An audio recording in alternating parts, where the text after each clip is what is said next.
Salut tout le monde, j'espère que vous allez bien. On se retrouve aujourd'hui pour une nouvelle vidéo. Ça fait très longtemps que je vous ai pas fait ce genre de vidéo, donc j'espère que vous êtes contents que ça revienne. Je vais vous faire un petit update lecture des derniers mois passés. On est parti.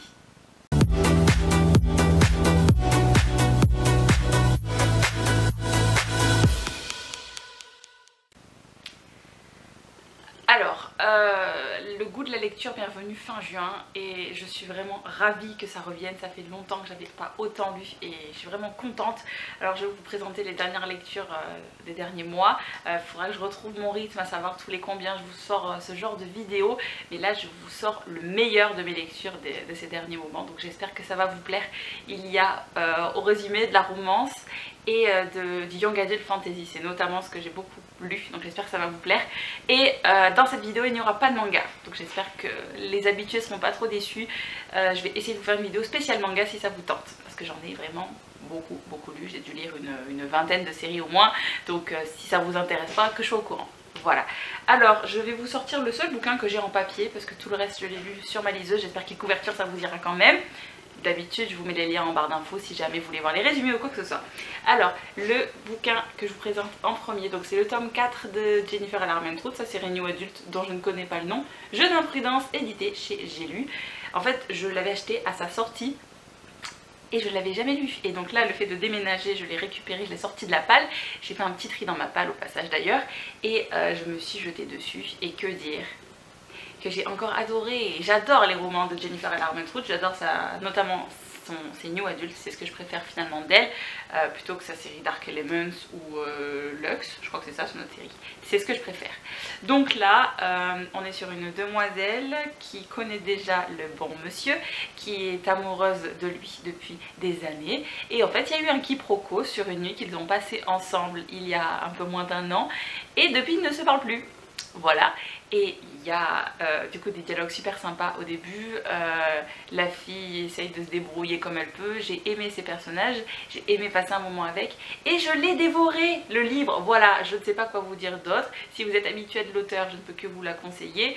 Et de manière générale en New Adult, je trouve que c'est une très bonne série. Voilà. Ensuite, le livre, mais le livre qui m'a donné envie, qui m'a fait reprendre la lecture avec tant d'impatience et que vraiment j'ai passé un moment mais tellement exceptionnel avec de bonheur de lecture, c'était le tome 2 de la série donc de Sarah J. Maas, A Court of Thorn and Roses, un palais d'épines et de roses en français. Donc j'ai lu le tome 2, un palais de colère et de brume, et le tome 3, un palais de cendres et de ruines. Et je n'aurai jamais les mots pour vous dire à quel point j'ai dévoré ces bouquins. J'étais à fond, mais vraiment, j'avais plus envie de rien faire d'autre à part lire. Et notamment le 2. Le 2 était exceptionnel. J'ai pas de mots, je l'ai adoré.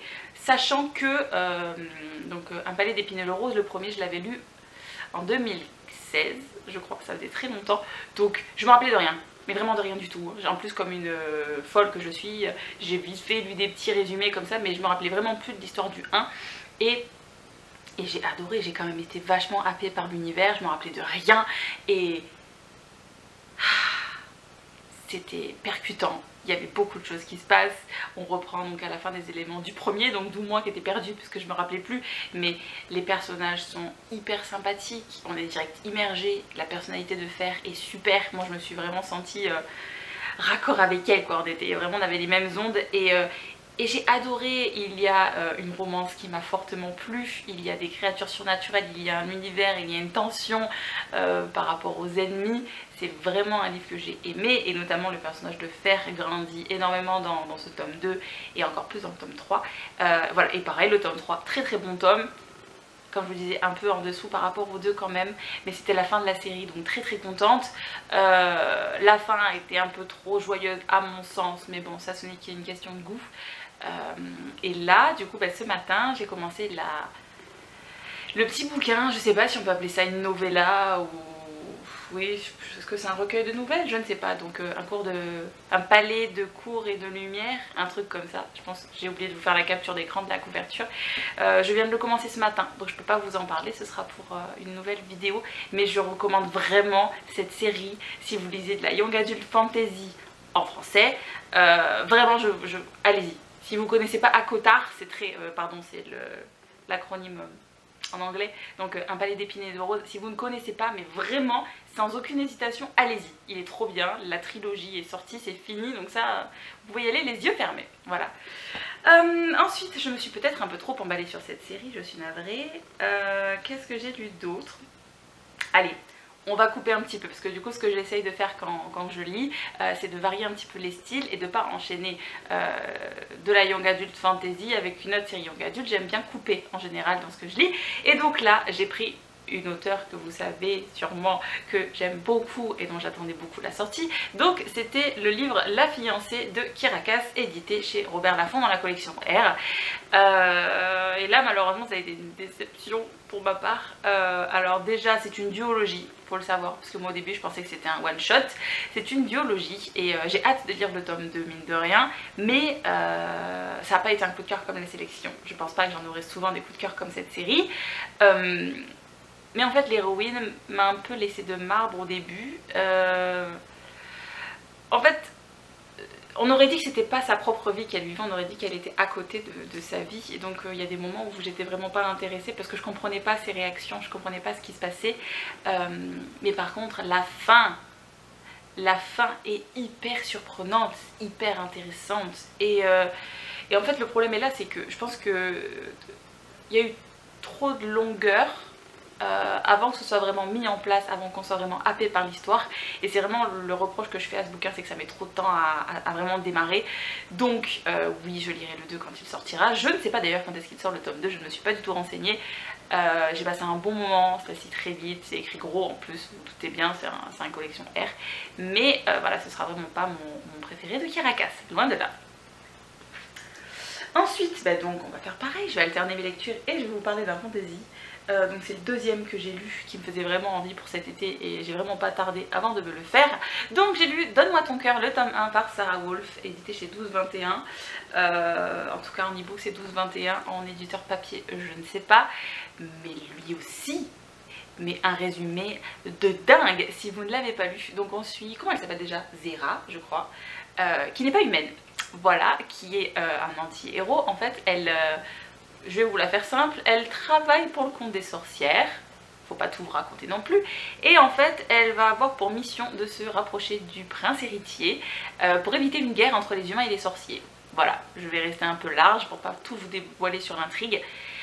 Mais mon dieu, mais Zera, mais elle a une personnalité tellement bien, elle est justement, c'est une anti-héroïne, donc c'est une chose que j'apprécie beaucoup. Elle a une langue bien pendue, je vous le dis, elle n'hésite pas à dire les choses, à se moquer du roi, et du coup elle se moque du roi dès le début du volume, je vous le dis pas, et elle arrive quand même à bien retomber sur ses pattes, mademoiselle, donc c'est vraiment super. Donc elle va rentrer en contact avec le prince héritier, et là aussi il y a des dialogues plutôt sympas, une relation amoureuse que j'ai fortement appréciée, vraiment j'ai passé un super moment, mais le pire dans tout ça, c'est la fin qui est un cliffhanger de dingue, mais vraiment de fou, et le truc, c'est que du coup quand je l'ai lu, je n'arrivais pas à trouver l'e-book du tome 2. Donc qu'ai-je fait? Eh ben je l'ai lu en anglais comme une folle. Il existe en français, hein. L'e-book est sorti entre temps, c'est juste moi qui ne le trouvais pas. Et donc, fierté personnelle, j'ai lu le tome 2, donc Donne-moi ton cœur, en anglais, qui s'appelle Donne-moi tes os en anglais, je crois. Parce que bon, en anglais c'est Find Me Their Bones. Et je suis très fière de moi parce que je l'ai lu quand même assez aisément, parce que j'avais l'univers bien en tête du premier, parce que je l'ai enchaîné. Et pareil, un super moment de lecture. L'univers est super intéressant parce que même si on comprend le délire des sorcières, c'est un peu steampunk dans le sens où il y a des technologies que nous on n'a pas. Et j'ai trouvé ça vraiment frais parce que c'est pas le genre de lecture que je fais d'habitude. Et pareil, il y a des créatures surnates au milieu qui se greffent dans l'histoire. Et pareil, il se passe énormément de choses. Je vous l'ai pas dit, mais Zera c'est une fille qui est dans l'action, qui sait se battre. Moi c'est un truc qui me plaît. Et dans le tome 1 notamment, vous avez des histoires de jupons par rapport au prince. Pareil, je spoil pas. Mais donc voilà, c'était un super mélange parce qu'il y avait cette partie noblesse, jupon, un peu comme dans la sélection justement que j'avais beaucoup aimé.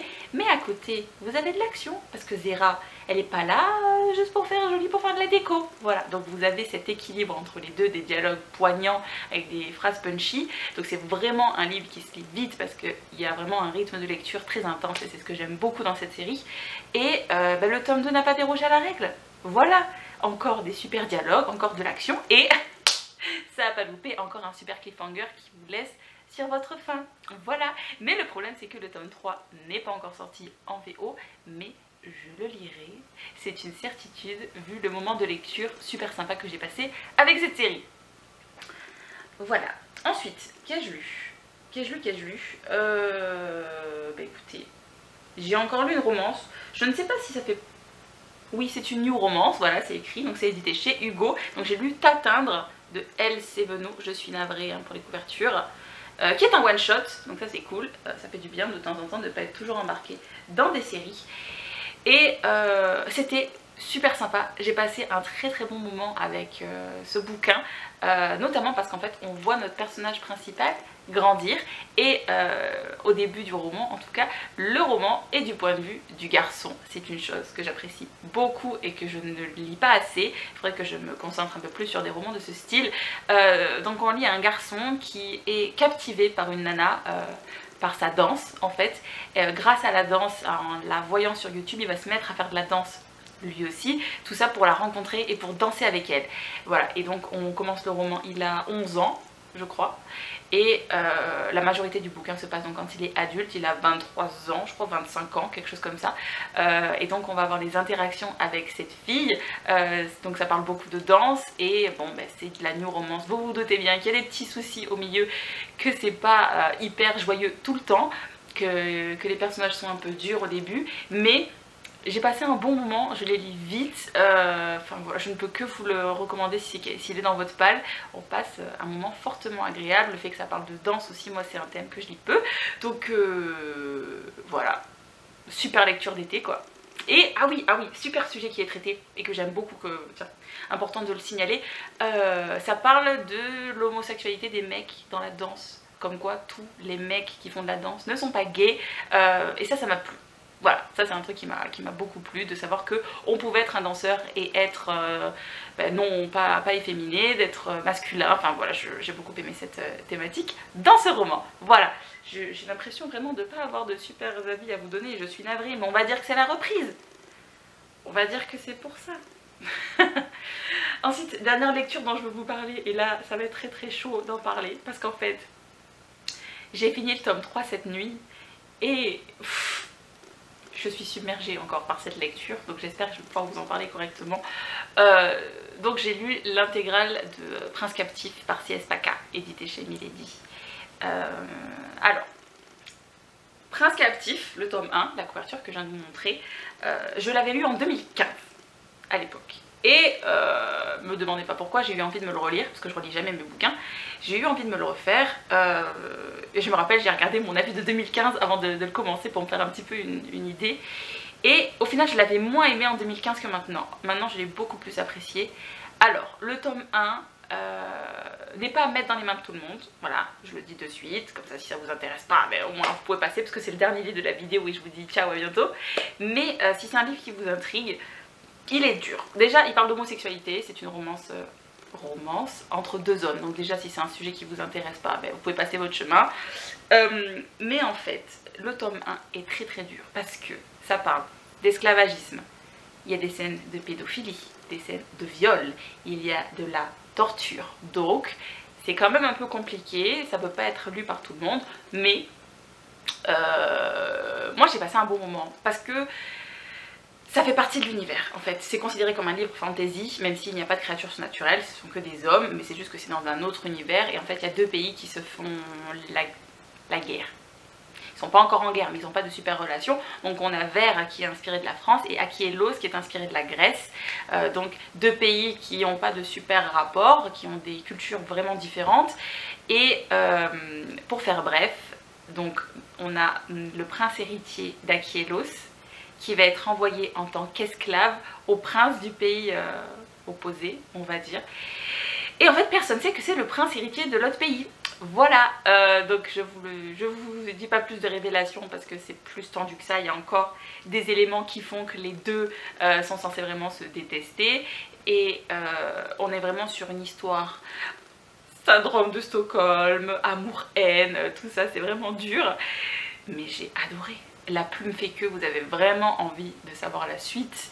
C'est vraiment vraiment bien. Alors par contre, moi qui aime les romances qui sont plutôt rapidement développées, où il y a vite des sentiments, tout ça, là du coup ça m'a vraiment sorti de ma zone de confort, parce que là vous vous doutez bien qu'au début vraiment ils se détestent au tome 1, donc vous attendez pas à des embrassades, à des scènes toutes mignonnes à la fin du premier. Pas du tout. C'est une relation qui se construit sur les 3 tomes, donc les 3 tomes que j'ai lus, qui se construit petit petit. Voilà, ne vous attendez pas à des scènes choupinou dans ce bouquin, il y en a vraiment très peu, hein. Du fangirl, il y en a très peu dans la série, hein. Voilà, pour savoir. Mais j'ai adoré ma lecture, je les ai mangés, pour tout vous dire, je les ai lus les 3 en 12 jours. 12 jours, hein. Sachant que voilà, je travaille, que j'ai une vie en dehors, et qu'au milieu j'ai lu donc la romance T'atteindre pour me couper, parce que j'étais vraiment à fond dedans, et j'appréhendais beaucoup comment allait être mon ressenti après avoir fini cette trilogie. Et c'est dur, c'est très dur, j'étais vraiment dedans, c'est vraiment chaud patate, je ne peux que vous la recommander, vraiment, j'ai vraiment kiffé.